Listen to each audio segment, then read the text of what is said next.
Science تم سمجھ سکتے ہو, فزکس تم سمجھ سکتے ہو, میتھمیٹکس تم سمجھ سکتے ہو, دنیا کی پولیٹکس تم سمجھ سکتے ہو, سب کچھ سمجھ میں آ رہا ہے, بس قرآن مشکل ہے. یہ نہیں, اس کے لیے 14 علوم چاہیے. جاہلوں, عربی سمجھ میں آتی ہے, ایک عالم سے بیٹھ کے سنو. نہیں سمجھ میں آتی ہے, صحیح عالم کے سامنے بیٹھ کے سنو. نہیں سمجھ میں آئے گا. آپ کو نہیں سمجھ میں آتا قرآن کی آیت تو پڑھ کے سمجھا, نہیں سمجھ میں آئے گا. جی, قرآن کو سمجھنے کا شوق ہونا چاہیے. پھر اس کے بعد سورہ رحمان ہے. او کون سی سورت ہے؟ سورہ رحمان. ہر چیز کی دلہن یا دولہا ہوتا ہے. قرآن کریم کا دولہا یا دلہن کیا ہے؟ سورہ رحمان. سنا ہے؟ جھوٹ ہے, یہ جھوٹ ہے. یہ دلہن دولہے والی بات کہاں سے قرآن میں آ گئی؟ یہ الجامع الصغیر امام سیوطی کی کتاب ہے, اس میں یہ کوڈ کیا گیا. یہ ضعیف حدیث ہے, یہ ناقابل قبول ہے. یاسین کو قرآن کا دل بنا دیا اور سورہ رحمان کو قرآن کی دلہن یا دولہا بنا دیا. واہ, یہ کون سی کتاب ہے؟ اس میں دل, دولہا, دلہن کیا, یہ سب کیا ہے؟ قرآن اللہ کا کلام ہے, کیا یہ کافی نہیں ہے اعتبار کرنے کے لیے, پڑھنے کے لیے یہ کافی نہیں ہے؟ قرآن کا سب سے بڑا اعجاز اور سب سے بڑی فضیلت یہی ہے کہ اللہ کا کلام ہے. اور ڈنکے کی چوٹ پہ کہیے کہ اللہ کا کلام اللہ کی مخلوق نہیں ہے, اللہ کی صفت ہے. اس سے بڑی بات کیا؟ یہ ضرورت کیا آپ کو یہ سب گڑھنے کی, یہ بولنے کی کہ نہیں ہر چیز کی دلہن ہوتی ہے, تو قرآن کی دلہن جو ہے سورہ رحمان ہے.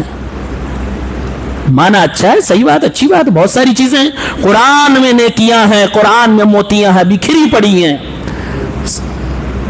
لہذا یہ بات اگر دماغ میں کہیں ہو تو نکال دیجئے. دراصل میں آپ کو ایک راز کی بات بتاؤں. قرآن کی سورتوں کی فضیلت کے حوالے سے بہت زیادہ ضعیف حدیث ہے, بہت زیادہ ضعیف حدیث. کیوں جانتے ہیں؟ جب تقریباً 3 سنچری ہجری میں جب حدیثوں کو جمع کیے جانے کا سلسلہ چل رہا تھا, اللہ کے نبی کی حدیثوں پہ دشمنوں نے حملہ کیا اور بہت جھوٹ بولے, اور محدثین جب سامنے مجاہدین بن کے آ گئے کہ نہیں وحی رسول کی حفاظت ہم کریں گے, قرآن کی حفاظت, حدیث رسول کی حفاظت ہم کریں گے, تو مسلمانوں میں ایک لہر دوڑی کیا حدیث رسول پڑھنے کی. اور محدثین آئے, ہذا حدیث ضعیف, ہذا صحیح, ہذا ضعیف, ہذا حسن, یہ دور چل رہا تھا. اتنے میں کچھ صوفی ٹائپ کے لوگ آئے اور انہوں نے اپنا دماغ لگا, یہ جاہل تھے, کیا کہا کہ ارے یار قرآن لوگ نہیں پڑھتے, اچھا تو کچھ آئیڈیا نکالو کہ قرآن لوگ پڑھنے لگے, کیا کرو. تو ایک صوفی آدمی بزرگ تھا, جاہل, وہ اپنے کمرے میں بیٹھا ہوا اور چند مریدوں کو لے کے بیٹھ کے لوگوں سے کہہ رہا سورہ رحمان اس کی فضیلت یہ ہے, سورہ یاسین اس کی فضیلت یہ ہے, ہر سورت کی فضیلت بتایا جا رہا ہے. لوگ پوچھ رہے کیسے بتا رہے؟ اچھا, ترنت وہیں پر بتا رہا, مجھ سے ابی ابن کعب نے سند بتا رہا, انہوں نے بتایا, انہوں نے صحابی نے اللہ کے نبی سے, پوری سند جھوٹی سب. ایک محدث نے جب سنا بہت دور کسی دوسرے کنٹری میں کہ قرآن کی ہر سورت کی فضیلت کا, میں ریسرچ کرنا چاہتا ہوں, تحقیق کرنا شروع کیا. اپنے شہر کے محدث جو یہ روایتیں بیان کر رہے تھے گئے, بہت ساری سورتوں کی فضیلت بیان کر رکھی. پوچھا آپ نے کس سے سنا؟ آپ نے کس نے بتایا؟ کہا کہ وہ دوسرے شہر میں ایک اس نے بتایا. گئے, کہا آپ نے یہ بتایا؟ کہا کس سے آپ نے سنا؟ کہا وہ تیسرے شہر میں. ایسے کئی ملکوں کا سفر کرتے کرتے کرتے ایک جگہ پہنچے, پوچھتے اور پوچھا کہ یہ کس سے آپ نے سنا؟ کہا وہ ایک کمرہ ہے, بلڈنگ ہے, اس کے اندر ایک بزرگ صاحب بیٹھے ہیں بہت سارے شاگردوں کے ساتھ, ان سے سنا ہے. گئے ان کے پاس, سلام کلام کیا اور اس کے بعد کہا سورتوں کی یہ فضیلت آپ نے بتائی ہے؟ کہا کہ کس سے سنا ہے؟ دا اینڈ. کہا کسی سے نہیں. کہا مطلب؟ کہا کسی سے نہیں. کہا مطلب؟ کہا میں نے خود یہ سب گنایا ہے, میں نے خود گڑھا یہ سب. کہا پھر آپ نے بہت غلط کیا. آپ نے جب خود بنایا ہے تو آپ نے صحابی اور اللہ کے نبی کے نام کا لیبل کیوں لگایا اس پہ کہ اس کو فلاں صحابی نے اللہ کے نبی سے سنا تھا، اور آپ اس میں شجرے میں اس چین میں اپنے آپ کو جوڑ رہے تھے؟ کہا دیکھیے برا نہ مانیے، میری نیت صحیح تھی۔ کہا کیا نیت تھی؟ کہا میں نے دیکھا کہ لوگ قرآن کم پڑھ رہے تھے تو میں نے یہ سب چیزیں بتانی شروع کر دی کہ لوگ زیادہ سے زیادہ قرآن پڑھیں۔ نیت اچھی تھی نا قرآن جوڑنے کے لیے، لیکن یہ حرام تھا۔ اللہ کے نبی کا نام لے کر قرآن کی سورتوں کی فضیلت بتانا بھی حرام، اسی لیے اہل حدیث کا عقیدہ ہے اور صحیح مسلک یہی ہے کہ فضائل کے چیپٹر میں بھی ضعیف حدیثیں نہیں چلتی ہیں۔ اس لیے نہیں کہ مولانا صاحب کیا ہو جائے گا، یہ فضیلت کی بات ہے، ضعیف حدیثیں اس میں چل جاتی، نہیں چلتی۔ کیوں؟ اس لیے کہ اللہ کے نبی کے نام پر اگر کسی نے جھوٹ بولا، اللہ کے نبی اسے جہنم کی دھمکی دے رہا، آپ کہہ رہے ہو چل جائے گا؟ بھائی کسی چیز کی فضیلت ہم بتائیں، بولے اس کو کرنے سے یہ فضیلت ہے، یہ ثواب ہے، یہ کس نے آپ کو بتایا؟ یہ تو غیب کی بات ہے، کس نے بتایا؟ اگر اللہ کے نبی کی بات نہیں تو ہمیں کس نے اتھارٹی دی کہ ہم فضیلت کو بتائیں اور آپ کو کہیں آپ کرو؟ نہیں، اسی لیے فضیلت کے چیپٹر میں بھی ضعیف حدیثیں نہیں چلتی۔ آپ کو اچھا لگتا ہے کر سکتے ہو، آپ کو اچھا لگ رہا کریے، بدعت ہو جائے گا تو پھر روکا جائے گا، لیکن ضرورت آپ اگر فضیلت کا ہو گے تو اس کے لیے دلیل ضروری ہے۔ تو یہ راز کی بات ہے کہ قرآن کی سورتوں کی فضیلت میں کیوں گڑھی گئی حدیثیں۔ ہاں اس میں بہت ساری سورتوں کی فضیلت صحیح سند سے ثابت ہے، اس کا ایک مستقل چیپٹر ہے، کئی کتابیں علماء نے لکھ رکھی ہیں کہ کون کون سی حدیثیں صحیح ہیں، کون کون سی ضعیف ہے، چھان بین پوری تحقیق ہوئی ہے، یہ بھی علماء کا احسان ہے۔ اس لیے یہ کچھ چیزیں میں نمونے کے طور پہ آپ کو رکھ رہا ہوں۔ سورہ رحمان ہے، شروعات کیا ہوتی ہے؟ الرحمن علم القرآن خلق الانسان علمہ البیان۔ رحمان اللہ کا نام ہے، رحمان، اس نام کو پڑھتے ہی دل میں امید جاگنی چاہیے۔ کیا امید؟ کہ ہمارا معبود وہ ہے جو رحمان ہے، رحم کرنے والا، اور بہت زیادہ رحم کرنے والا۔ اے اللہ اپنی رحمت مجھے جگہ عطا فرما دے۔ الرحمن علم القرآن، رحمان رحم کرنے والا ہمارا معبود جس نے قرآن کی تعلیم دی۔ خلق الانسان، انسان کو پیدا فرمایا۔ علمہ البیان، پھر انسان کو اس نے بیان سکھایا۔ آپ اس میں دیکھیں اللہ تعالیٰ نے جانوروں سے انسانوں کو الگ کرنے کے لیے دو تین چیزیں کوالٹی دی، اگر وہ ختم ہو جائے تو جانور انسان میں فرق نہیں رہ جائے گا۔ نمبر ایک، بولنا اور سوچ سمجھ کے بولنا۔ بغیر سوچے سمجھے اگر آدمی بول رہا ہے تو وہ ہی جسٹ لائک اینیمل کی طرح۔ سوچ سمجھ کے بولنا اور بولنا، یہ کوالٹی ہے جو ہیومن بینگ کو اینیمل سے الگ کر رہی ہے۔ نمبر دو، بولنا اور سوچ سمجھ کے بولنے کے لیے آپ کو پڑھنا اور لکھنا آنا چاہیے، یعنی پڑھا لکھا ہونا چاہیے۔ کیا مطلب؟ پڑھا لکھا۔ اور تینوں چیزیں قرآن کریم میں اللہ تعالیٰ نے بیان کی ہیں۔ الرحمن علم القرآن، رحمان جس نے قرآن سکھایا، یا قرآن کا ایک معنی پڑھنا بھی ہے۔ قرآن تو یہ پوری کتاب ہے ہی، لیکن قرآن کی میننگ کیا؟ پڑھنا۔ قرآن میں اللہ نے کہا ہے لا تحرک به لسانک لتعجل به ان علینا جمعہ وقرآنا۔ اے نبی ہم قرآن کریم کو جمع کر دیں گے اور قرآن کا قرآن بھی سکھائیں گے، یعنی قرآن کو پڑھنا بھی سکھائیں گے۔ قرآن کا معنی پڑھنا بھی ہوتا ہے۔ تو ایک مفسر نے اس کا معنی کیا الرحمن علم القرآن، رحمان جس نے پڑھنا سکھایا ہے انسان کو۔ خلق الانسان، انسان کو پیدا کیا، تو یہ ہو گیا پڑھنے والی بات۔ وعلمہ البیان، اور انسان کو بولنا سکھایا، پڑھنا بھی سکھایا، بولنا بھی سکھایا، جی لکھنا بھی سکھایا۔ کہاں ہے؟ قرآن کریم کی وہ پہلی 5 آیتیں جو غار حرا میں اتری، کیا فرمایا؟ اقرأ بسم ربک الذی خلق خلق الانسان من علق اقرأ وربک الاکرم۔ پڑھیے آپ کا رب بڑا کرم نواز ہے، بڑا کرم کرتا ہے۔ الذی علم بالقلم، جس نے انسان کو قلم سے سکھایا، یعنی لکھنا بھی سکھایا ہے۔ اور قرآن میں اللہ تعالیٰ نے یہ بھی بتایا کس ہاتھ سے لکھنا چاہیے۔ ہاں لیفٹ ہینڈ کی رائٹنگ کرنے والے دیکھو، اپنے نبی کے بارے میں اللہ نے فرمایا اے نبی آپ امی کا مطلب یہ ہے کہ آپ you can not read and you can not write with your right hand, اے نبی آپ پڑھ نہیں پا رہے دیکھ کے، اور نہ ہی آپ کو لکھنا آتا ہے، اور تخطہ بیمینک، اس میں داہنے ہاتھ کا ذکر ہے، آپ داہنے ہاتھ سے نہیں لکھتے. اس کا مطلب قرآن اشارہ دے رہا ہے کہ لکھنا تو داہنے ہاتھ سے ہوتا ہے. یہی نیچرل طریقہ، یہی فطری طریقہ. اگر کوئی لیفٹی ہو گیا تو تھوڑا ٹریک سے ہٹ کے، لیکن اس کو ہم غلط نہیں کہہ سکتے.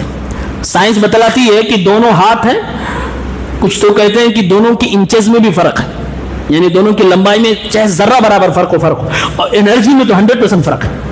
سائنس بھی یہ بتلا ہے دونوں کی انرجی میں فرق ہے. کچھ لوگوں کی وہی انرجی ادھر کی ادھر ہو جاتی ہے. تو لیفٹ میں ہمارے میں جو داہنے میں طاقت بائیں میں نہیں ہے، جو لیفٹی ہوگا اس کے جو لیفٹی میں طاقت ہوگی وہ دائیں میں نہیں ہوگی. تو گویا کہ انسان کو اللہ تعالیٰ نے لکھنا بھی سکھایا، پڑھنا بھی سکھایا، بولنا بھی سکھایا. بلکہ اللہ تعالیٰ نے قلم کی قسم کھائی، نون والقلم وما یسرون. نون اور قسم ہے قلم کی اور جو وہ فرشتے لکھتے. اللہ نے قلم کی بھی قسم کھا لی ہے. گویا کہ اللہ تعالیٰ نے انسان کو لکھنا بھی سکھایا، بولنا بھی سکھایا، پڑھنا بھی سکھایا. لکھنے، بولنے اور پڑھنے کے لیے کس چیز کی ضرورت ہے؟ وکیبلری، الفاظ کی ضرورت ہے. معلوم ہونا چاہیے اس کو کیا کہتے ہیں، اس کو کیا کہتے ہیں. یہ بھی اللہ نے سکھایا. وعلم آدم الاسماء کلها. اللہ تعالیٰ نے جب حضرت آدم علیہ السلام کو پیدا فرمایا تو حضرت آدم کو اللہ نے بہت ساری چیزوں کے نام بتلا دیے. اللہ تعالیٰ نے انسان کو نام سکھائے، یعنی وکیبلری ورڈ بینک بھی عطا فرمایا. پھر اللہ تبارک و تعالیٰ نے لوگوں کو، انسانوں کو پڑھنا بھی سکھایا، انسانوں کو لکھنا بھی سکھایا، انسانوں کو بولنا بھی سکھایا. یہ تو ہو گئی لکھنا، پڑھنا، بولنا اور ورڈ بینک، الفاظ بھی سکھائے. اب اس کے لیے منہ چاہیے، منہ چاہیے بولنے کے لیے. جی ہاتھ بھی چاہیے. اللہ تبارک و تعالیٰ نے قرآن میں کیا کہا؟ الم نجعل لہ عینین. ارے پڑھنے اور لکھنے کے لیے آنکھ کی بھی ضرورت ہے. فرمایا الم نجعل لہ عینین. کیا میں نے تمہارے لیے آنکھیں نہیں بنائی؟ وَلِسَانًا وَشَفَتَيْن. کیا میں نے تمہارے لیے زبان اور دو ہونٹ نہیں بنائے؟ بھائی لکھنے اور پڑھنے کے لیے آنکھ کی ضرورت ہے، زبان کی ضرورت ہے، ہونٹ کی ضرورت ہے. اور اگر زبان پوری طرح سے ٹھیک ہو، ہونٹ نہ ہو، نہیں بول سکتے. ہونٹ صحیح ہو، زبان صحیح نہ ہو، نہیں بول سکتے. کیا امپورٹنٹ چیز بتائی جا رہی ہے. لسان و شفتین، دو ہونٹ، ایک ہونٹ ہو دوسرا نہ ہو، نہیں بول سکتے. آواز فمبل کرے گی، آواز صاف نہیں نکلے گی. اور زبان، حافظ جی سے پوچھئے زبان کی اہمیت کیا قرآن پڑھنے میں. بغیر مخرج کے قرآن پڑھیں گے جاہل کہلائیں گے. قرآن کریم کو پڑھنے کا ایک طریقہ ہے، اس کے لیے زبان، اور زبان کے دائیں بائیں جو دانتوں کی سرکشا ہے، دانت اور زبان یہ دونوں مل کے قرآن کریم کے الفاظ نکالے جاتے ہیں. اب سلسلہ پورا دیکھیے اللہ کیا چاہ رہا ہے، قرآن کیا بتا رہا ہے کہ ہر مسلمان کو پڑھا لکھا ہونا چاہیے. ہر مسلمان کو پڑھا لکھا ہونا چاہیے. فرمایا انسان کو لکھنا سکھایا، بولنا سکھایا، انسان کو پڑھنا سکھایا، انسان کو دیکھنے کے لیے آنکھیں دی، انسان کو بولنے کے لیے زبان اور دو ہونٹ عطا فرمائے، انسان کو ہم نے چیزوں کے نام بھی سکھلا دیے ہیں. اب اتنی ساری چیزیں قرآن ہائی لائٹ کر رہا ہے، گویا کہ میسج دیا جا رہا، اے مسلمانوں تم میں سے ہر ایک کو پڑھا لکھا ہونا چاہیے اگر تم ترقی یافتہ قوم بننا چاہتے ہو. اور یہ آیتوں پہ ایک بار پھر سے نظر ثانی کریں. کیا کہا اللہ نے؟ الرحمن علم القرآن. رحمان رحم کرنے والا رب جس نے قرآن سکھایا. خلق الانسان، انسان کو پیدا کیا. علمہ البیان، اور بیان سکھایا. یہ چاروں ترتیب دے. رحمان، قرآن سکھایا، پیدا کیا، بیان سکھایا. سوال یہ ہے پہلے آدمی پیدا ہوگا کہ پہلے سیکھے گا؟ پہلے پیدا ہوگا کہ پہلے سیکھے گا؟ پہلے پیدا ہوگا، نارمل سی بات. لیکن اللہ تعالیٰ نے ترتیب جو آیتوں کی رکھی ہے، یہ ترتیب اللہ کی طرف سے. پہلے اللہ نے قرآن سکھانے کا ذکر کیا ہے، بعد میں اس کے پیدا کرنے کا ذکر. کیا مطلب ہے اس کا؟ مفسرین نے کہا اس کا مطلب یہ ہے کہ انسان کی تعلیم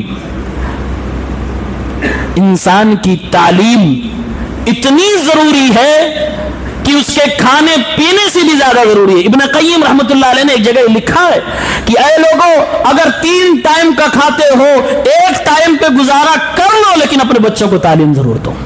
تمہارے جینے کے لیے 1 ٹائم کھانا کافی ہے، لیکن جاہل رہنا تمہارے لیے بہت ہانیکارک اور خطرناک ہو جائے گا۔ آج مسلمانوں میں سب سے زیادہ جاہلیت، صرف دین کی نہیں دنیا کی بھی جاہلیت ہے۔ ایک ہوتا ہے کمانا، ایک ہوتا ہے ہنر اور اسکل سے کمانا، ٹیلنٹ سے کمانا۔ دونوں میں اور دونوں کے سماج میں پاور کا فرق ہوتا ہے۔ جو محنت مزدوری کر کے کما رہے ہیں بغیر علم کے، بغیر کسی ٹیلنٹ کے، وہ کما رہے ہیں، اللہ روزیہ دے رہا ہے، کوئی حرج کی بات نہیں۔ کھانے کو تو گدھا بھی کھا رہا مزدوری کر کے، کوئی حرج کی بات نہیں۔ لیکن جو ٹیلنٹ اور اسکل سے کما رہے ہیں، جو بزنس سے کما رہے ہیں، جو اپنے دماغ اور ہنر سے کما رہے ہیں، اپنی قابلیت اور صلاحیت سے پڑھ لکھ کے کما رہے ہیں، وہ جب مالدار بنتے ہیں تو مالداری کے ساتھ ساتھ پاور بھی ان کے پاس ہوتا ہے۔ فرق سمجھے؟ مسلمانوں کو اسی پہ کام کرنا، ایجوکیٹ کرو پھر مالدار بنو، حلال کماؤ، ایجوکیشن کے ساتھ، ٹیلنٹ کے ساتھ، صلاحیت و قابلیت کے ساتھ۔ تم اکیلے نہیں، پورے قوم کو لے کر آگے بڑھو گے۔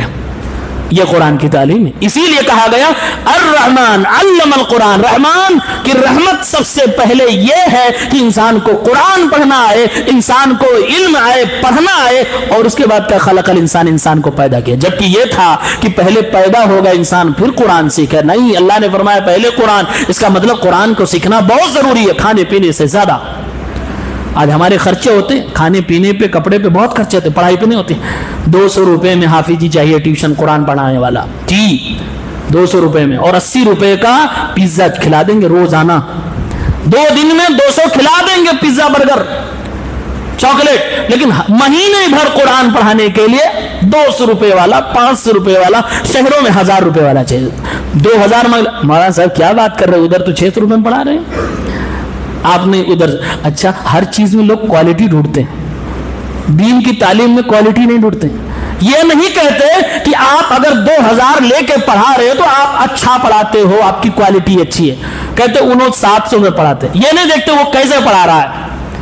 ہر چیز میں کوالٹی، اس میں کیوں نہیں کوالٹی دیکھ رہے ہو؟ جی اس میں بھی کوالٹی دیکھو نا، ہر آدمی برابر نہیں پڑھاتا، سب کا الگ الگ ٹیلنٹ ہوتا۔ جی یہ سورہ رحمان میں ایک چیز بہت بار بار دہرائی گئی، کیا ہے؟ فَبِأَيِّ آلَاءِ رَبِّكُمَا تُكَذِّبَانِ، کتنی بار ہے؟ کتنی بار ہے؟ ہاں، ایک دن مجھ سے گزشتہ رمضان میں کسی نے فون کر کے سوال کیا، مولانا صاحب وہ شرارت کر رہا تھا، جی کہہ رہے یہ بتائیے کہ سورہ رحمان میں کتنی آیتیں ہیں؟ میں نے کہا اس سے کیا لینا تھا بھائی، قرآن کھول کے دیکھ لو، اب یہ کوئی سوال پوچھنا ہوا؟ کہہ رہے نہیں، میں جاننا چاہ رہا تھا اس لیے میں نے آپ کو فون کر دیا۔ میں نے اسی لیے صرف فون کیا کہ کتنی آیتیں، تو یہ شرارت تھی۔ لیکن کم سے کم قرآن بار بار پڑھ، پنج سورہ پڑھنے والے لوگ ان کو تو پتا ہونا چاہیے کہ فَبِأَيِّ آلَاءِ رَبِّكُمَا تُكَذِّبَانِ کتنی بار ہے، جی کتنی بار ہے۔ آپ کے محلے کے سامنے سے کوئی آدمی دن میں 5 بار گزر جائے، آپ گن لیں گے، ایک ہفتے کے بعد کہیں گے 7 × 5 = 35، ایک ہفتے میں 35 بار یہ آیا ہے۔ یہ بار بار آپ پڑھ رہے، پوری زندگی نہیں گن سکے، ضروری نہیں ہے، لیکن جان لو 31 بار۔ کتنی بار ہے؟ 31۔ ایک ہی بات کو، سیم الفاظ، سیم پیغام 31 بار کیوں؟ کیا ہے وہ؟ فَبِأَيِّ آلَاءِ رَبِّكُمَا تُكَذِّبَانِ، which of the blessings of your Rabb will you deny? Which of the blessings of your Rabb will you deny?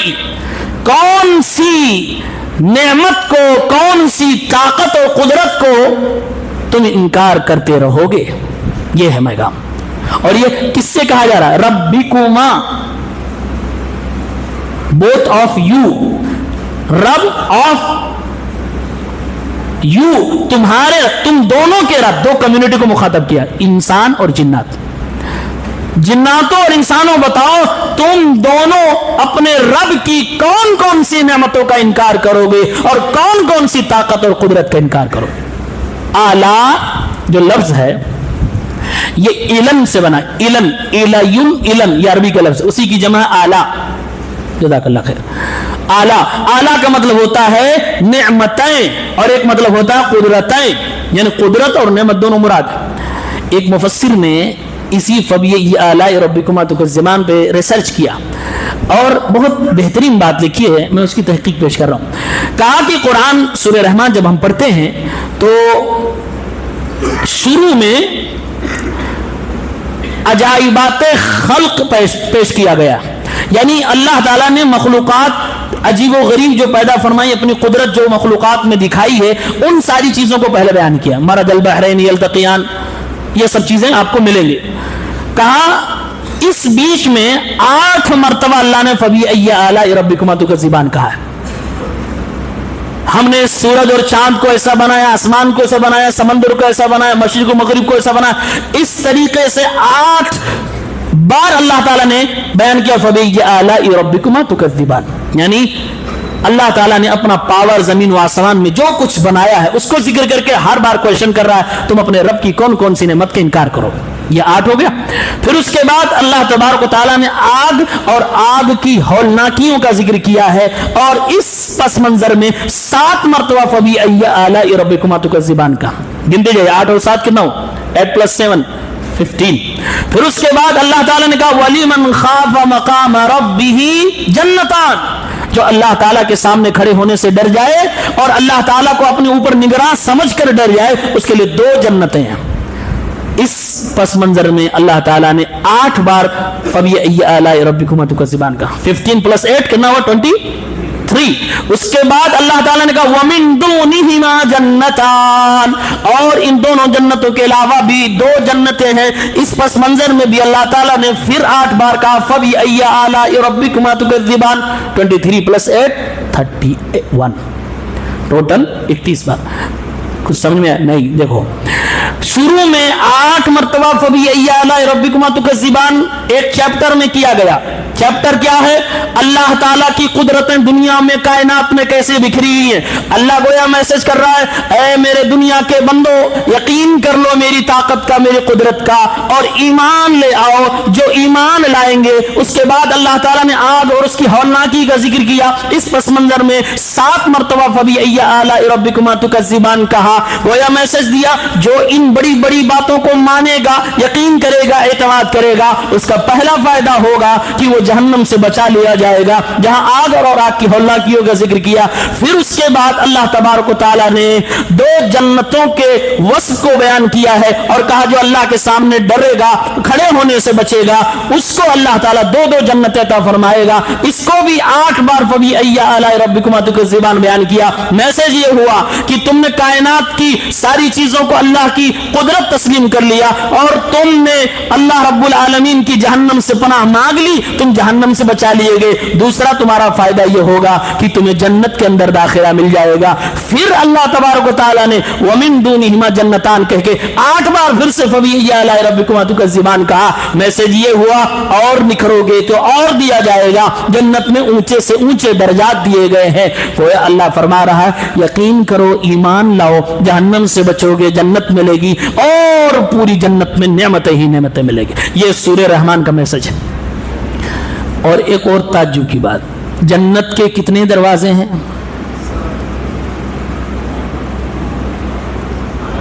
8. جنت والے چیپٹر میں ٹاپکس پہ 8 بار فبأي آلاء ربكما تكذبان، اور جہنم کے کتنے ہیں؟ اس ٹاپک پہ فبأي آلاء ربكما تكذبان 7 بار ہے. یہ قرآن ہے، عجائب سے بھرا ہوا ہے، معجزات سے بھرا ہوا ہے. پھر اس کے بعد اللہ تبارک و تعالیٰ نے فرمایا اسی سورہ رحمان یعرف المجرمون بسیماہم فیؤخذ بالنواصی والاقدام. قیامت کے دن جو مجرم ہیں ان کو ان کی سیما سے پہچان لیا جائے گا. سیما، سیما بہت فیمس ہے، وہ نہیں. سیما عربی میں کہتے ہیں نشانی کو. اپنے انڈیا میں ایک بار کہا گیا نا کہ لوگ کپڑوں سے پہچانے جا رہے نا، یہ جہنم میں ہوگا. دنیا میں کپڑوں سے مت پہچانو، یہ جہنم میں لوگوں کو کپڑوں سے پہچانا جائے گا، ان کی نشانیوں سے پہچانا جائے گا. وہاں کپڑا کیا ہوگا؟ آگ کا کپڑا. یعرف المجرمون بسیماہم، مجرموں کو ان کی نشانیوں سے پہچان لیا جائے گا. فیؤخذ بالنواصی والاقدام، پھر پیشانی کے بال اور پیر پکڑ کے جہنم میں پھینک دیا جائے گا. مجرم پہچان لیے، پھر پیشانی کے بال اور قدم، نواسی، ناسیت ان کی جمع، یہ پیشانی کے بال کو کہا جاتا جی ہاں، بہت ہپی لوگ رکھتے ہیں، بہت خطرناک بال رکھتے ہیں۔ پیشانی کے بال پکڑ کے اور قدم پیر پکڑ کے اقدام اللہ تعالیٰ کے فرشتے جہنم میں پھینک دیں گے۔ وہ کون سی نشانیاں ہیں جس کی وجہ سے پہچانا جائے گا؟ اللہ نے قرآن میں کئی جگہوں پہ کہا یوم تبیض وجوہ وتسود وجوہ، کالے چہرے ہوں گے جی، جہنمیوں کے چہرے کالے ہو جائیں گے جل کے بھن کے۔ اللہ اکبر، یعنی پہچان میں آئے گا کہ جہنمی ہے۔ وضو کے آثار سے ہم اور آپ پہچانے جائیں گے نیک لوگ، اعضائے وضو چمک رہے ہوں گے جی، وضو کریں، نمازیں پڑھیں۔ پہلی پہچان بتائی گئی کہ چہرے کالے ہوں، دوسری پہچان کہا گیا آنکھ بلو کلر کی ہوگی۔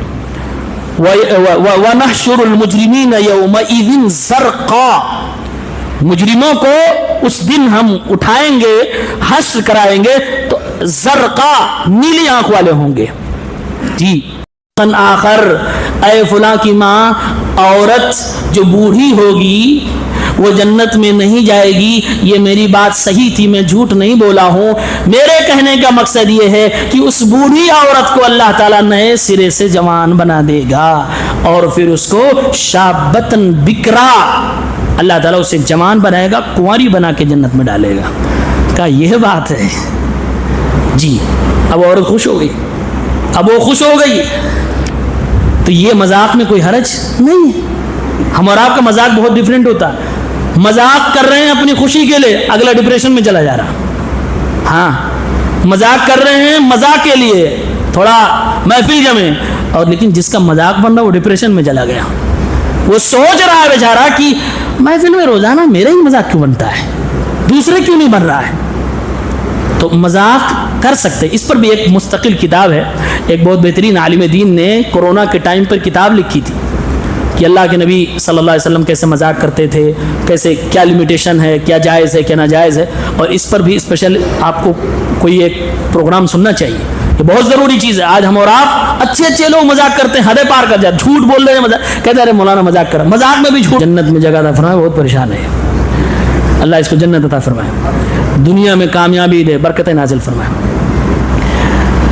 آپ نے فرمایا کہ بوڑھی عورت جنت میں جائے گی، مطلب وہ جائے گی تو جوان ہو کے جائے، بوڑھی کہاں وہاں رہے گی، اور خوش ہو گئی۔ اور آپ نے پھر اس کے بعد قرآن کریم کی یہی آیت تلاوت کی، انا انشأناہن انشاء، اللہ نے فرمایا کہ ہم عورتوں کو دوبارہ سے انہیں پیدا کر دیں گے، عروبا فجعلناہن ابکارا، پھر ہم کنواری بنا دیں گے، عروبا ترابا، انہیں ہم محبت کرنے والی اور ہم عمر بنا دیں گے، لاصحاب الیمین، داہنے ہاتھ والوں کے لیے، دائیں طرف جو لوگ ہوں گے ان کے لیے بات ہو رہی۔ تین چیزیں بتائی گئی کہ جنت کی عورتیں ابکارا عروبن اترابا، ابکارا مطلب کنواری، ورجن، یہ جنتی حوریں آلریڈی ہیں ایسی۔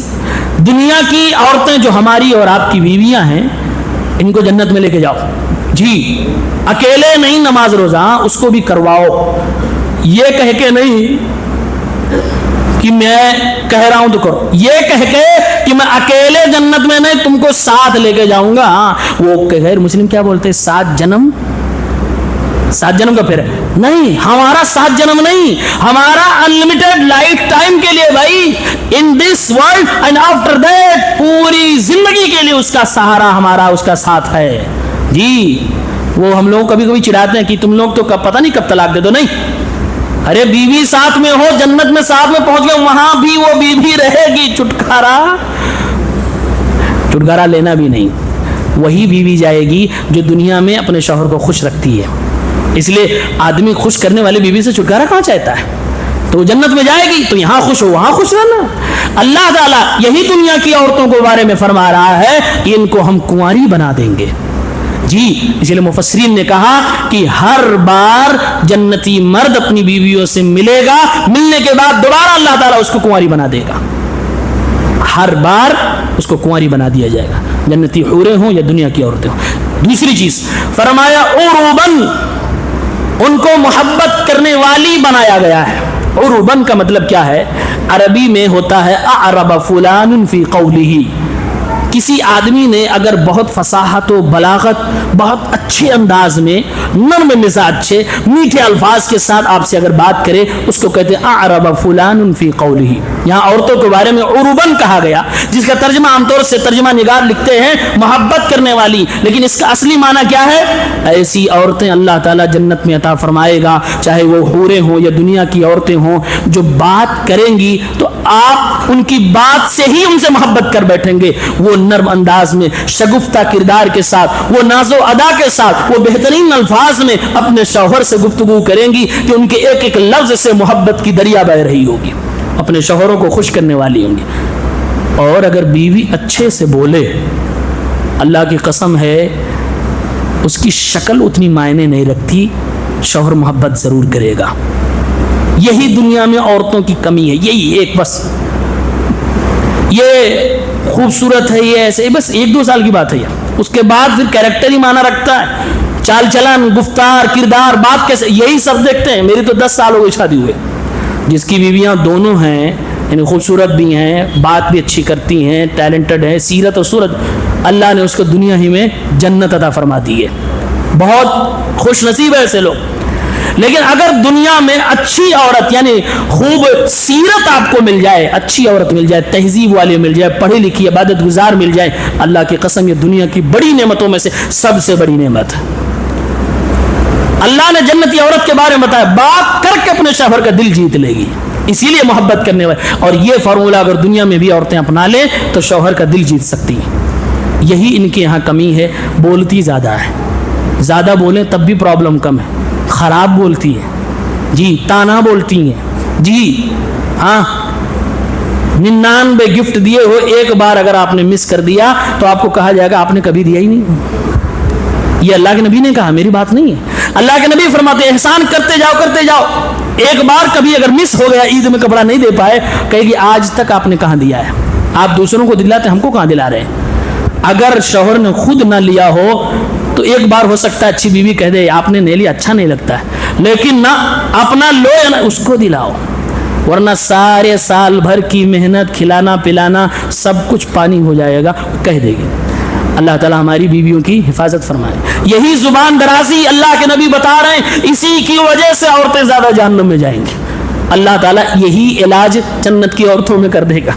وہ اچھا بولیں گی، کوئی ٹینشن والے الفاظ نہیں، پیار بھرے الفاظ، پیار بھرا انداز ہوگا. تیسری چیز اترابا. اترابا کیا مطلب ہے؟ اترابا یہ تربن کی جمع. اچھا عربی میں مٹی کو کیا کہتے ہیں؟ تراب. اسی سے بنا اترابا، تراب. اسی لیے حضرت علی کا لقب کیا تھا؟ ابو تراب، مٹی والے، مٹی کے باپ. تربن سے بنا ہی اترابا. اس کا ترجمہ کیا جاتا ہم عمر. بھائی مٹی سے ہم عمر کا کیا لینا؟ جی لینا دینا.